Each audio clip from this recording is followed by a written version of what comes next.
So yun guys, good day po sa ating lahat. So meron po tayo dito ayusing shutter door. So subukan po natin siyang i-press yung button niya kung gagana. So ito guys, press natin yung up. So yun nga, may problema tong ating shutter. Ayaw po siyang tumaas. Ayan. So guys, i-check po natin.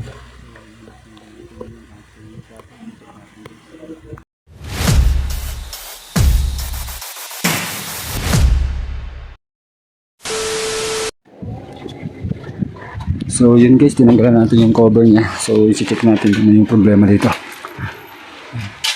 So guys, ayan, shutter nila. So ayaw gumana. So ngayon i-check natin yung kanyang board kung ano yung problema niya.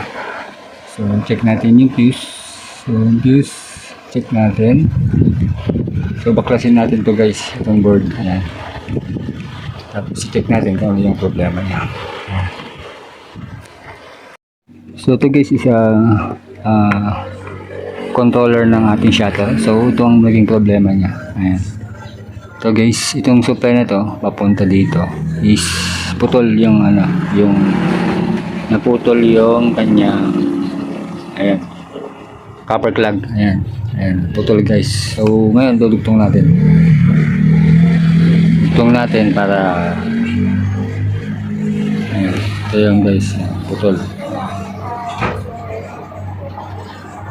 Ayan, putol. So dugtong natin to. Ayan. So ayusin natin guys. Ayan, di gumana yung kanyang shutter. Ayan. Ayan. So ngayon ayusin natin.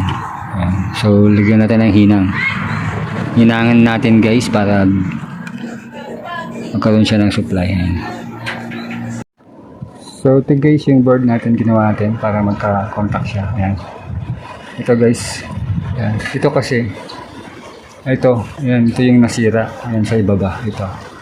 Ayan, cold solder lead natin siya. Kasi yung copper lug nito is naputol na. Ayan, kinalawang. So ngayon ang ginawa natin is copper lead. Ayan, lead type natin. So hininang natin lang yung lead dito guys. Papunta dito sa connection. Kaya hindi siya gumana kasi supply yan. Supply ng motor. Ayan, ito yan guys. Ito yung point na pupunta doon sa motor. Ayan. Yung kulay gray. Ayan. Brown tapos gray. Pupunta doon sa diode. Tapos diode papunta sa motor. Ayan. So yan ang naging cause nito guys, kaya hindi gumagana itong shutter natin. So ito lang. Ayan, nagka-problema sa ating PVC board. Ayan. Kinalawang lang kasi guys. Ginawa natin, hininang natin lang LED. Ayan, lahat. Ayan. Para magkaroon siya ng continuity. Ayan. So balik na natin guys. So nilagay natin guys, ang problema is yung kanyang copper plug. So ngayon take natin.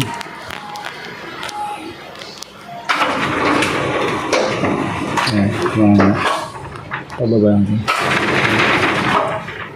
So taas natin guys.